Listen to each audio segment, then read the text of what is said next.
Hello everyone and welcome back. So today being 18th of June 2025, Nnamdi Kanu was in the court again. But before we go to the transcription of today's court proceedings, so today the courtroom in Abuja was filled with tension and the international attention as top officials from the US National Center for State Court NCSC arrived to observe the ongoing legal battle between Nnamdi Kanu and the federal government of Nigeria. So this has sent like a strong message that the world is watching how Nigeria handled this Nnamdi Kanu's matter. Like all eyes on Nigeria, my people. So moving on, here is what happened today in the court concerning Nnamdi Kanu's matter. The session began with both the prosecuting and the defense teams introducing themselves. The presiding judge confirmed that the hearing could continue from where the cross-examination stopped during the last sitting, as the witness 4 had not yet completed his testimony.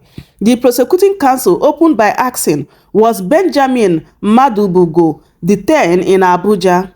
The witness said, yes, both Benjamin Madubugo and Nnamdi Kanu were taken to the DSS together, but Nnamdi Kanu admitted in front of us that he was the one in the video and cleared Benjamin of involvement. However, the judge firmly rejected some documents presented by the prosecution, stating angrily, this court cannot rely on this exhibit. They were obtained unlawfully without allowing the defendant access to a lawyer during the interrogation. In response, the prosecutor tendered a different document from the National Broadcasting Commission (NBC). Now, the prosecutor asked the witness 4, can you identify this document? Witness, yes, it is from NBC. They came to inspect a transmitter Nnamdi Kanu brought to the DSS headquarters. Now, the judge asked, does defense have any objection? Defense counsel from Nnamdi Kanu said no objections. The court admitted the NBC report as an official exhibit. The cross-examination continued. Prosecutor, what do you know about the transmitter? Witness, from what I saw, it was clear that it was made for broadcasting, but bringing a transmitter into Nigeria without government approval is illegal, and no approval was obtained. Prosecutor, who owns the transmitter? Witness, the defendant, Nnamdi Kanu. Check Vanguard newspaper, 3rd July 2023. It has all the details. Prosecutor, if I show you the publication, can you recognize it? Witness, yes, I can. Though the defense objected to the Vanguard newspaper being admitted, the judge overruled and marked it as official exhibit.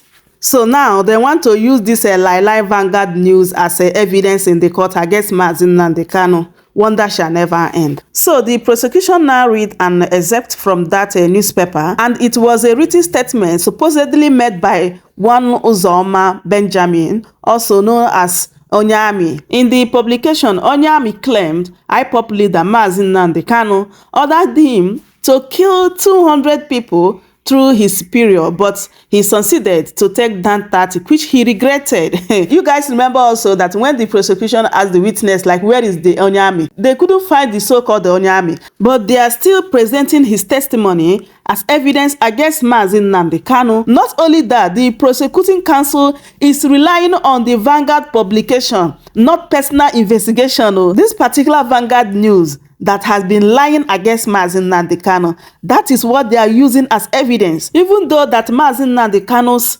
counsel objected it, but this particular evidence is not supposed to be admitted as exhibit, and now they want to use it against Nnamdi Kanu. My people, this matter go long. So moving on, the courtroom is now more intense as the prosecutor moved to the sensitive issue of Owerri prison attack. So the prosecutor asked the witness, what do you know about the attack on Owerri prison? Witness, it was ordered by Nnamdi Kanu. And when he was asked to explain his own role as a security agent, witness 4 responded, my duty is to collect intelligence and report it to my superior. I also carry out raids. During a raid on an ESN, Eastern Security Network, camp, I saw human heads, body parts, and members of the group were eating human flesh. Prosecutor now asks, have you found Uzoma, aka Onye Army? Witness, no, up to now he remains at large. So my people, that is it. As you can see, they don't even know the whereabouts of this so-called Onye Army, and they have admitted his testimony as exhibit in the court. Why they don't even know whether what this man is saying is true or not, and they don't even know where he is, just because of the statement that he made and the Vanguard published it. Can you just imagine that? Anyway, the parties concluded cross-examination of the witness PW4DDD, and the court has adjourned to 19th and the 20th of June 2025 for continuation of the hearing and proceedings. So that is it. That is exactly what happened today. It's like that was kind of a continuation of the last sitting. So today they have completed the interrogation for the witness BW4DDD. So we're going to see what is going to happen tomorrow anyway. So as I bring this update to you guys for you to see what happened today in the court concerning Nnamdi Kanu's matter. Please do well to subscribe, like the video, share it as well, and also take a look at this video. I will see you guys in my next update. Goodbye for now. Today is Nnamdi Kanu's court day, and of course, I have been waiting for this particular day. In fact, I have not even slept for the past few days because of the last court day and the anticipation I had leading up to today. I have been patiently waiting because of a particular allegation against Nnamdi Kanu that touched me and has caused me sleepless nights. You remember the video that was played in the court on the last day, which is 13th. A particular video was played in the court where one Onye Army of a man, and this video was played in the whole court on that day as an evidence against Nnamdi Kanu, where Onye Army accused Nnamdi Kanu of ordering him to kill 2,000 people.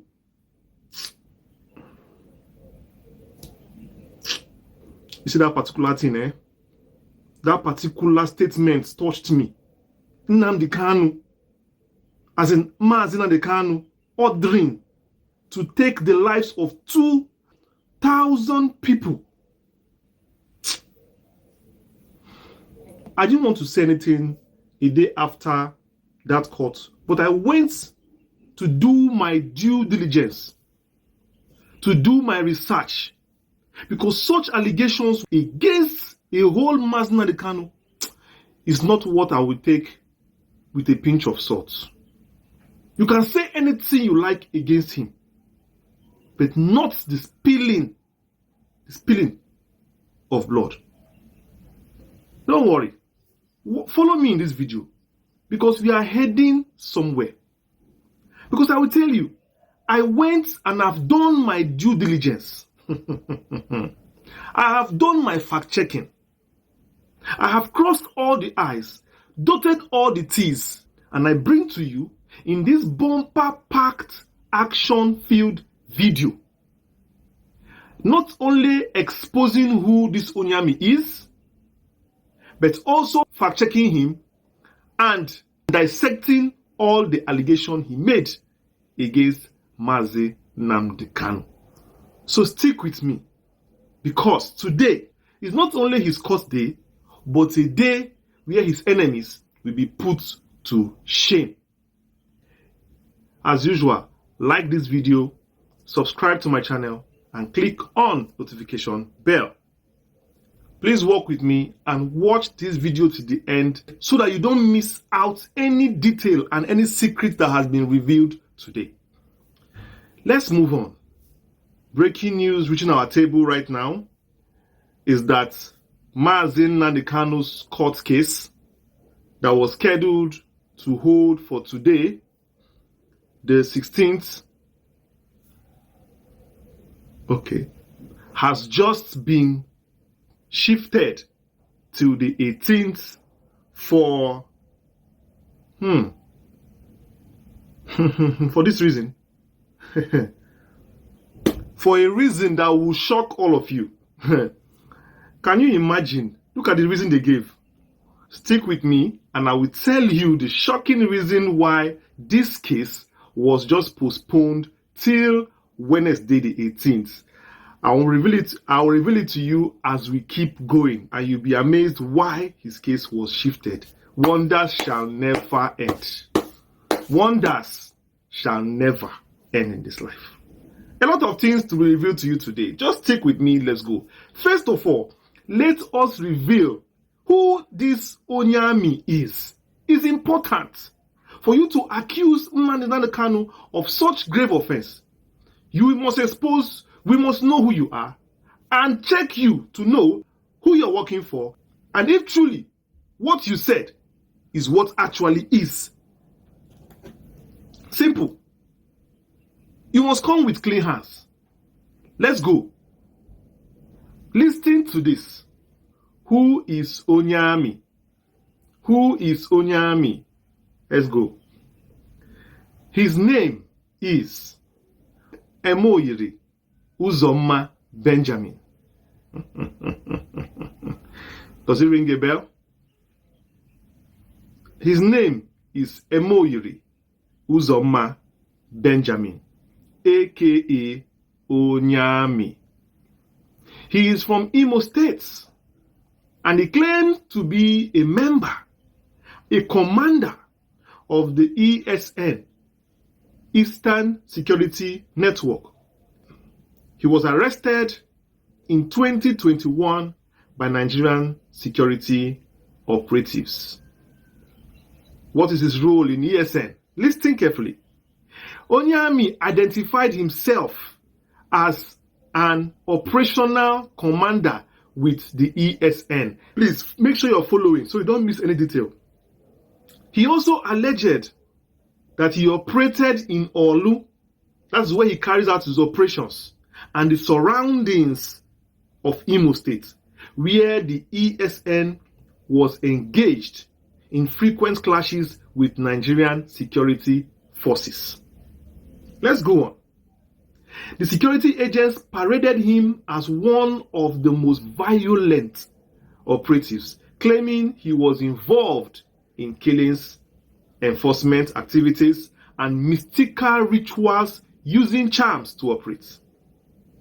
Now, I want you to note that in all this, when the matter was brought up, the IPOB denied he was a legitimate ESN member and called him an implant and an imposter. Now, here is the catch. What is the connection between Onye Army and Nnamdi Kanu Mazi? What is the link, and what are they trying to link between them? This is the part I need your attention very most. Because without a link, they cannot establish an offense. What is that crime? They want to link to Nnamdi Kanu. Now listen to the connection between Onye Army and Nnamdi Kanu. In quotes. Onye Army claimed to have had direct communications with Nnamdi Kanu via encrypted channels. That is secret radioing and other electronic device that he communicates personally with Nnamdi Kanu. Especially through a handler named Mama Biafra. Let's go on. He alleged that Kanu gave him explicit instruction on executing violent orders, including the alleged killings. Do you understand? IPOB, on the other hand, said he never met or interacted with Kanu, and his story is just fabricated. Now, let's go on. This is the big one. Listen. Onye Army alleged that Nnamdi Kanu ordered him to kill, to unalive 2,000 people in the revenge of the death of ESN commander Ikonso. That is what Onye Army said. that Nnamdi Kanu ordered him to produce 2,000 heads. He claimed that the instruction was that Ikonso must be buried with 2,000 human heads. He also stated that part of the victims were used to make fetish charms and for protection rituals under Mazi Nnamdi Kanu's direction. Are you seeing the allegations? He also claimed to have direct regular contact with Kanu through voice message and intermediaries, relaying instructions on assassination enforcement and mystical practices. Did you hear what I heard? These are the allegations that this Onye Army made against Nnamdi Kanu that they are holding. Dish out. At this point, I would like to read out the analysis and the verdict and the conclusion on the check of this so-called Onye Army's character, personality, credibility, and compromise. Let's go. The timeline inconsistency. First of all, Onye Army claimed to have joined ESN in 2019. But ESN was formed in 2020, according to our fact-checking. Yes. Fact-check me. You said you were a member of ESN in 2019. My brother, ESN was formed in 2020. Got you. Secondly, you claim that Nnamdi Kanu asked you to murder 2,000 people. But there is no evidence connecting his order. Where is the evidence? Where is the link? You said you have direct call to Nnamdi Kanu. You have a radio direct link. Where is the evidence of him giving you any directive? Where is the evidence of that statement or that order given to you? Do you have evidence? Because that kind of big, hefty allegations should not come without an evidence. Unless you are even culpable. It turns into character assassination and can send you to prison. Because in all this, he that alleges must prove. You are alleging true statements. A statement without evidence. What is that? Who does that? So number 2, fact check. There is no evidence to corroborate that story.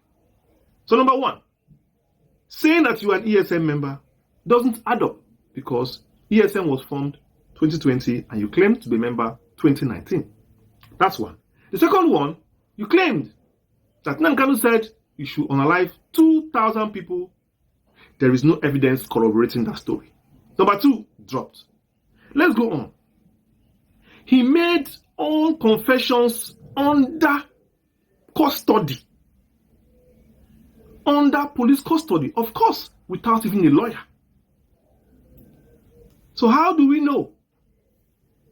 Going by the fact that we know what goes on in the country, we know.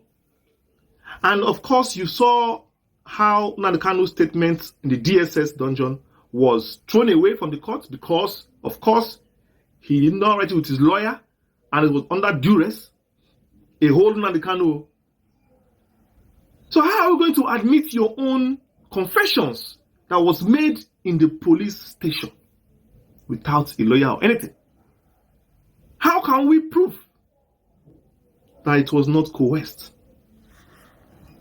Because definitely, a statement written without a lawyer or under captivity, 99% of the time is under duress. So that one alone is thrown out everything you've said. And in all this, The IPOB called him a disgraced criminal, paraded by the security operatives, used to push a narrative to demonize IPOB and justify the detention of Mazi Nnamdi Kanu. They also claimed that he was never a part of the ESN or the IPOB, but an implant meant to tarnish the group's public image, of which I have already told you already, that this man is definitely this man is definitely not who he claims he is. So let's take it one by one. Was he a real ESN commander? There is no verifiable proof on that. Apart from IPOB denying it, there is no verifiable proof that Onye Army was an ESN commander. Also, were the allegations against Nnamdi Kanu credible? The claims he made were under detention and under duress. Therefore, they are unproven and as fact-checked and is not credible and can't be tendered as an exhibit before the court. Also, are his claims trustworthy? This one made me laugh. How can you trust a story that is inconsistent? A story that didn't even start well, that says that you were a member of something that started in 2020 and you said that you're a member in 2019. So how is it trustworthy? It's not trustworthy. It can't be trustworthy. So whoever this so-called Onye Army is, that has been kept in custody and statements have been extracted for him in custody, never even brought out to face the law, never even brought out one day for the public for him to speak in the public. I'm not even sure he has been granted a lawyer, whoever he is. How can we trust such a man? Look at all the things he has said. Look at it. Perhaps if anybody among all these people was going to be trustworthy in the statement, it could have been Ikonso himself, who generally everybody accepts that this is a member of the organization. And Nnamdi Kanu himself has said it timely that this man is doing a work for the people, for the community. But when they were meant to arrest him, what did they do? They instead killed him. Perhaps if you had brought such a person that Nnamdi Kanu has accepted that he knows this one, anything he's saying, it will be 50-50 that time. At least 50-50. Because he'll be saying it with evidence and facts. Pointing hand here, taking you to sites, calling names, even his gadgets that he has, you can see things there. Such a person has a face, has a name. Unfortunately, Ikonso is not here. So this Onye Army of a man, as far as I'm concerned, his statements he's making, after this fact check, have been found out to lack substance, not trustworthy, and should be thrown away. Simple and short. And if for anything, the 2000 whatever is not even part of the count charges Nnamdi Kanu is facing.